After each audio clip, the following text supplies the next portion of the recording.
This channel does not promote any violent, harmful, or illegal activities. All content provided by this channel is meant for an educational purpose only.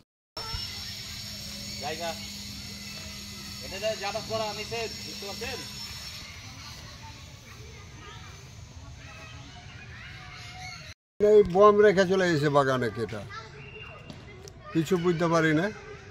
তারপরে তো সকালে দেখছি কি পুলিশের গাড়ি, তো বম দেখতে পাচ্ছি। আতঙ্ক রয়েছে। আতঙ্ক তো হবে, আমরা ই করছি তো আতঙ্ক হবে না? আতঙ্ক আপনা মনে হয়েছি।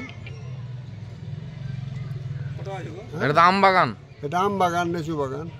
এইভাবে যারা বম রেখে যাচ্ছে এটা তো বড় সড়ো কোনো দুর্ঘটনা ঘটে যেতে পারে। হ্যাঁ, হতেও পারে। আপনার নাম কি? আমার নাম জঞ্জালি শেখ। জঞ্জালি শেখ। এটা কোন বাগান? এটা ওই কাছে গাম্ভারতলা, পূর্ব দিনাজপুরের। পূর্ব দিনাজপুর।